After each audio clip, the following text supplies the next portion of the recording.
మీ బట్టలకి సాఫ్టింగ్ ప్రొటెక్షన్ ఇచ్చే సరైన ప్రొడక్ట్ ఎలిమ్ ఫ్యాబ్రిక్ కండిషనర్.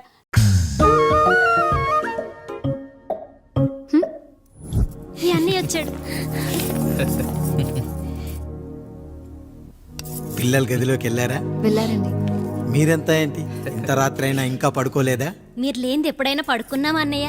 అందరం కలిసే కదా పడుకునేది మావయ్య. సరే సరే, అందరం పెద్దోడి గదిలో పడుకుందాం. ఈ రోజు వాడి శోభనం కదా, అసలే కొత్త. పక్కనుంటే ధైర్యంగా ఉంటుంది. పక్క నుండి దగ్గరుండి జరిపిద్దాం, పదండి.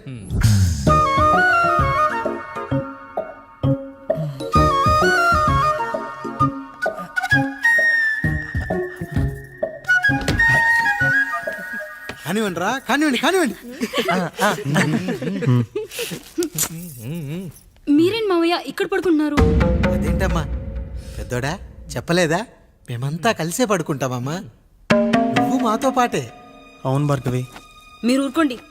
మీరు ఇక్కడ పడుకోవడం నాకు ఇష్టం లేదు మావయ్య.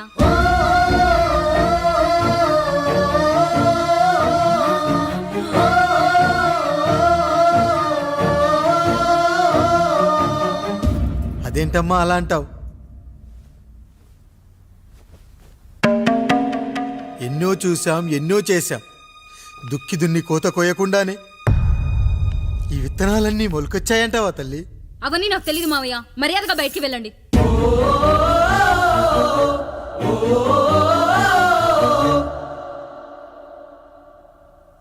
కనీసం ఆ మూలనైనా పడుకుంటామమ్మా. నువ్వైనా చెప్పరా పెద్దోడా? అంటే తను ఇబ్బంది పడుతుంది కదా నాన్న.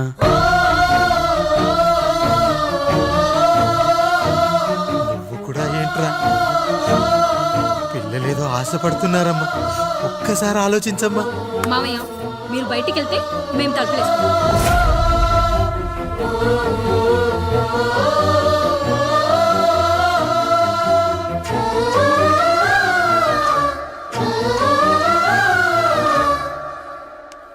వేసుకోండి అమ్మా, వేసుకోండి. తలుపులు వేసుకోండి.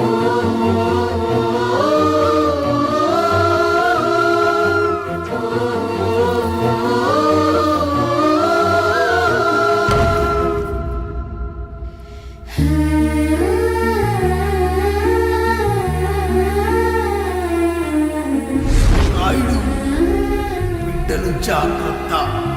ఈ రోజు నుంచి వీళ్ళంతా నీ తమ్ముళ్ళు చెల్లెళ్ళు కాదు, నీ బిడ్డలు.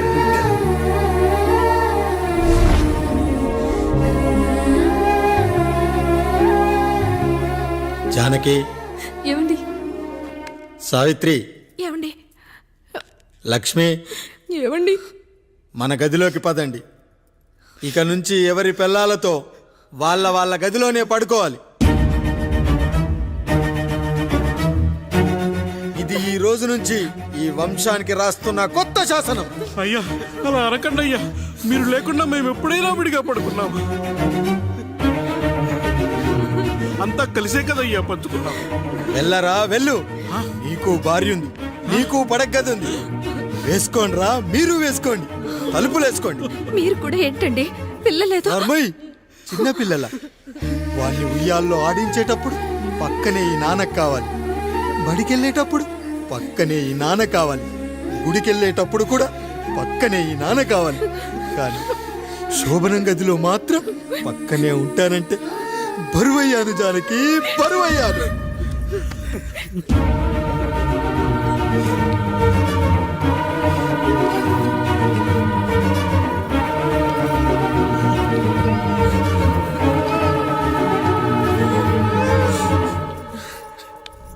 ఏంటండి ఇంకా అదే ఆలోచిస్తున్నారా? ఎలా మర్చిపోగలను లక్ష్మి? జరిగింది ఏదో జరిగిపోయింది. మీరు బాధపడకండి. ఎంత మాట అన్నాడో చూసావా? నా భార్య ఇబ్బంది పడుతుంది, బయటికెళ్ళండి నాన్న అన్నాడు. వాణ్ణి ఎలా పెంచాను? చదువుకుంటే పై చదువులకు వాడు వేరే ఊరు వెళ్లాల్సి వస్తుందని చదివే మాన్పించేశాను. జ్వరం వస్తే ఆ మాత్రలు చేదుగా ఉంటాయని నేనే మింగాను. నోరు తెరిచి అమ్మ కావాలన్నప్పుడల్లా ఎంతమంది అమ్మల్ని ఇచ్చాను. నాన్న అన్న ప్రతిసారి నాన్నల్ని ఇవ్వలేకపోయానని వాడికి నా మీద కోపమో ఏమో జానకి. నిజమేనండి, మనమంతా ఇలా లేమే. మన కుటుంబానికి దిష్టి తగిలింది. మా నాన్న మరణంతో ఆస్తిపోయి తమ్ముళ్ళతో నడి రోడ్డున పడ్డప్పుడు ఇలాంటి కష్టాన్ని మొదటిసారి అనుభవించాను. అన్నయ్య అన్నయ్య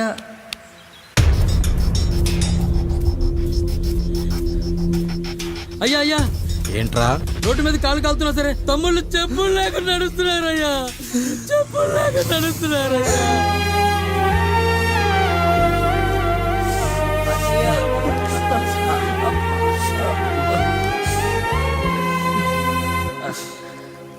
చెప్పులు లేకుండా నడుస్తుంటే కాళ్ళు కాలుతున్నాయట్రా.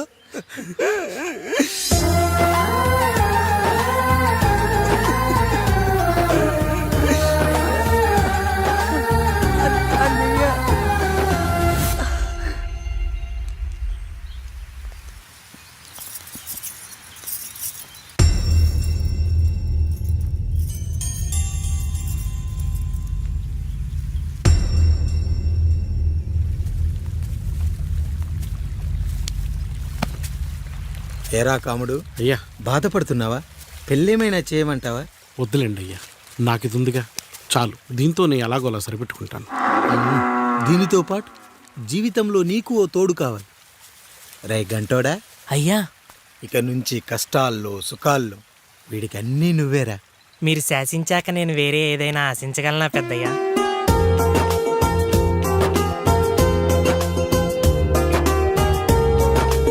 నీ గురించి కాదురా, మీ అక్కది చాలా గొప్ప మంచి మనసని విన్నాను. ఈ కాముడికి ఆ రాముడి గుళ్ళో పెళ్లి చెయ్యి. అయ్యా, దాన్ని పెళ్లి చేసుకుంటే దాని భర్త చనిపోతాడని జాతకంలో ఉందయ్యా. మీరంతా కలకాలం ఉంటారంట్రా. వీడు పోతే నేను లేనా, చూసుకోలేనా? నువ్వు పెళ్లి చేయరా.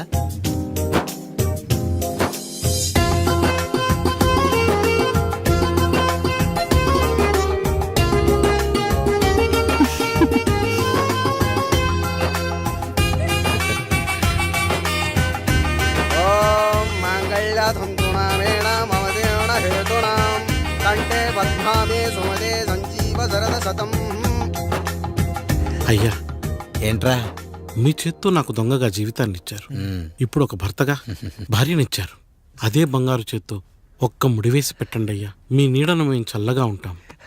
రెట్టలకు పిట్టై లోలోనే దాచే అందం, మట్టలకు చెట్టై పట్టుంచే సంబంధం, చుట్టలకు పిట్టై దాచుంచే ఓ సుమగంధం, గట్టుపై తొట్టై నీరిచ్చే అనుబంధం, సిగలో చుండ్రల్లే లోతైనది బంధం, దులిపే బలమున్నా అది రాలిపోని నేటి సంబంధం. ఏంటి బుజ్జి, ఏమైంది? పండు, నీకు పెళ్లి చేసిన మరుక్షణం నీ భర్త చనిపోతాడని జాతకంలో ఉంటే ఆయన నన్ను నీకిచ్చి పెళ్లి చేశారు. నేను పోతే నా భార్య పరిస్థితి ఏంటయ్యా అని అడిగితే నేను లేనారా అన్నారు. ఆయన చేసిన త్యాగం మామూలు త్యాగం కాదు. ఒకవేళ పొరపాటున నాకేమైనా జరిగితే? అయ్యయ్యో, అంత మాట అనకండి. మీరు వేరే చెప్పాలా? మొన్నటిదాకా తమ్ముడు, ఇప్పుడు ఈ కాముడు, తర్వాత రాయుడు. ఒరేయ్ కాముడు, పెళ్ళైన దగ్గర నుంచి మీరు సరదాగా గడిపిందే లేదు. మీరిద్దరూ సరదాగా హనీమూన్కి వెళ్ళిరండి. ఏ ఊటీకో కొడైకెనాల్కో. ఇదిగో టికెట్లు. అయ్యా, మీరు దేవుడయ్యా. ఇక్కడ పనులాగకుండా నువ్వు ముందుగా వెళ్ళిరా. నువ్వు తిరిగి వచ్చిన తర్వాత పండు వెళ్తుందిరా. అయ్యా, ఒక పని మనిషిని మీరు ఇంతగా ఆదరిస్తున్నారయ్యా. నువ్వు పని మనిషి ఏంటి పండు? నీలాంటి స్త్రీమూర్తిని ప్రతి మగాడు అమ్మలా చూసుకోవాలి. ఇక నుంచి నా బిడ్డలు నిన్ను అమ్మా అని పిలుస్తారు, అమ్మలా చూసుకుంటారు. ఏమంటావు జానకి? రెట్టలకు పిట్టై లోలోనే దాచే అందం, మట్టలకు చెట్టై పట్టుంచే సంబంధం, చుట్టలకు పిట్టై దాచుంచే ఓ సుమగంధం, ఎంత బాధగా ఉంటుంది అన్నకి ఇంకెంత బాధగా ఉంటుంది. సిగలో చుండ్రల్లే బాధ నా బాధ కాదట్రా.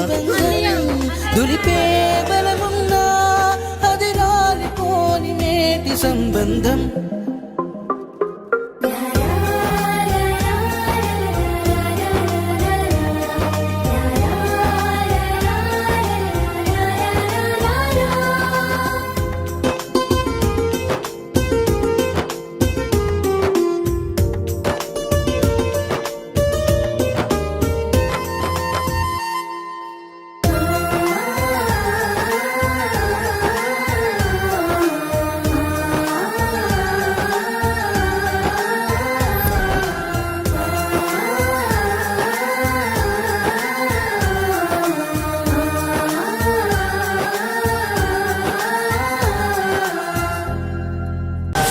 అసలు నీ తండ్రి ఎవరో నీకు తెలుసా? తెలుసా? ఇదిగో ఈ కాముడేరా నీ తండ్రి. గేదె నల్లగా ఉన్నంత మాత్రాన పాలు తెల్లగా ఎలా ఉన్నాయనే కదరా నీ ప్రశ్న. దానికి సమాధానం చెప్పాలంటే ఒక వర్షం కురిసిన రాత్రి నేను 9వ నెల బాలింతగా ఉన్నప్పుడు. పండు పండు ఇదిగో ఏమిటండి ఇది? నిద్రలేస్తే నేను, బయటికెళ్తే గంటోడు, పక్కకెళ్తే పాలేరు, ఎప్పుడూ తిరిగే తాయారు. రోజు మమ్మల్ని చూసి చూసి బిడ్డ కూడా జిడ్డు మొహం వేసుకుని పుడతాడేమో అని భయంగా ఉంది. కడుపులో ఉన్నప్పుడు మనం ఎవరి మొహాలైతే చూస్తామో అచ్చం వారి పోలికలతోనే పుడతారంటారు. పొరపాటున నా పోలికలతో పుడితే? అదేంటి కాముడు, నీకేం తక్కువ? జుట్టు ఉండాల్సిన చోట లేకుండా అవసరం లేని చోట విపరీతంగా పెరిగిపోతుంది. ఆ, మనకు పుట్టబోయే బిడ్డ గొప్ప అందగాడై ఉండాలి. ఇదిగో రోజు ఈ దేవుడి ఫోటోలు చూడు, వాళ్ళలాగే అందంగా పుడతాడు. కడుపుతో ఉన్నప్పుడు ఎవరి ఫోటో చూస్తే ఆ పోలికలతో బిడ్డ పుడతాడా? కనిపించని దేవుడి పోలికలు నా బిడ్డకెందుకు? ఈ ఊరికి దేవుడు రాయుడు. నా బిడ్డ ఆయనలాగే పుట్టాలి, ఆయనలాగే పుట్టాలి.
ఏంటి పండు ఇలా వచ్చావు?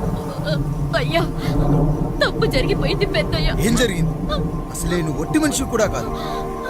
ఒక్కసారి ఇటు చూడండి అయ్యా.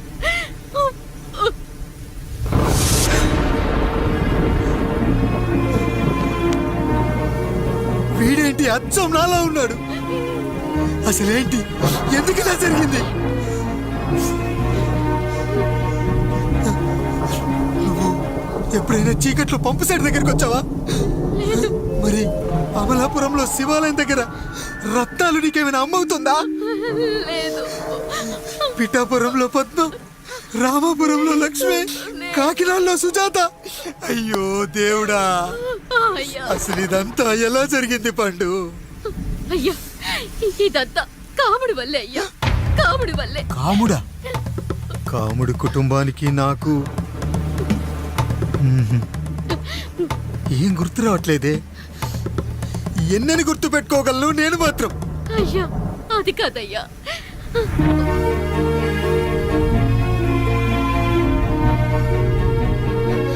అలా రోజు మీ ఫోటో చూసి చూసి అచ్చం మీలాగే పుట్టాడు. అయ్యో, నా పోలికతో బిడ్డ కావాలనుకోవడం ఏంటి పండు? నువ్విలా చేయడం ఏంటి పండు? పోలికల కోసం ఫోటోలు ఎందుకు చూసావు పండు? అందుకే కదయ్యా ముందు ఆ డైలాగ్ చెప్పాను, తప్పు జరిగిందని. ఇప్పుడు ఏం చెయ్యాలయ్యా? స్వచ్ఛమైన మన ప్రేమను ఈ పాడులోకం అర్థం చేసుకోదు. కనీసం మీ ఇద్దరి జీవితం బాగున్నా ఆనందపడేవాడి. వీణ్ణి ఇక్కడ ఉంచొద్దు పండు, బయటికి పంపించు. బయటికి పంపించి బాగా చదివించు, గొప్పవాణ్ణి చెయ్యి. వీడికి అయ్యే ఖర్చంతా నేనే భరిస్తా. అవసరమైతే ఆ డబ్బు కాముడి జీతంలో కట్ చేద్దాం. అయ్యా వెళ్లే ముందు వీడికొక పేరు పెట్టండి అయ్యా. వీడు ఇంకో రాయుడు, అంటే ఇంగ్లీష్లో అండ్ రాయుడు అండ్ రాయుడు.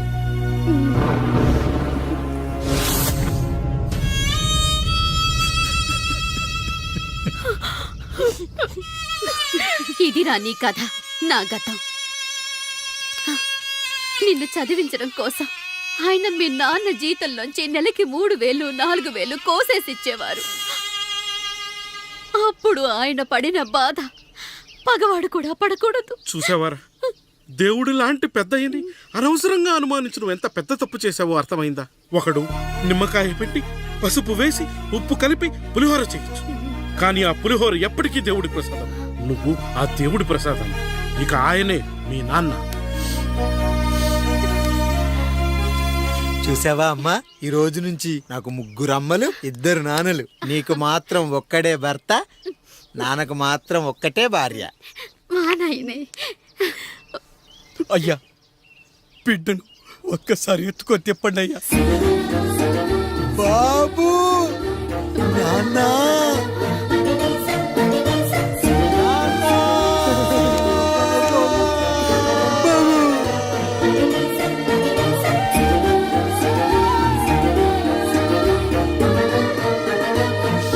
నన్ను క్షమించు నాన్న. ఇప్పటికైనా నిజం అర్థం చేసుకున్నావు. అది నాకు చాలురా, చాలు. చాలదు నాన్న, నిన్ను ఏలెత్తి చూపిన జనంతో చెయ్యెత్తి దండం పెట్టించాలి. అన్నయ్య కంటే ఆస్తు ముఖ్యమనుకున్న మన కుటుంబానికి గుణపాఠం నేర్పించాలి. ఇక నాకు వదిలే నాన్న, నేను చూసుకుంటా.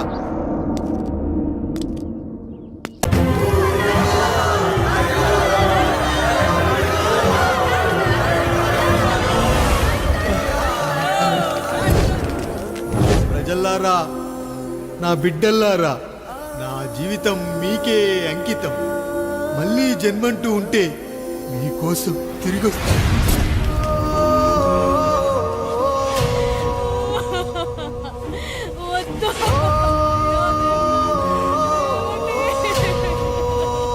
వద్దయ్యా, వద్దు, వద్దయ్యా, వద్దయ్యా.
ఎవడొస్తాడు? నిన్ను కాపాడటానికి ఎవడొస్తాడు? వేసేట్రా.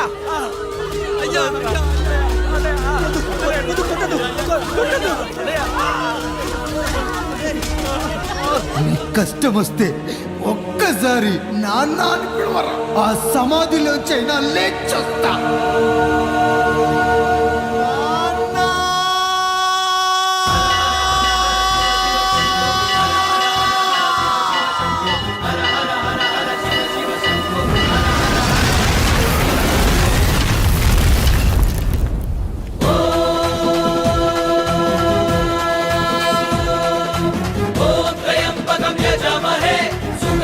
పుష్టివర్ధనం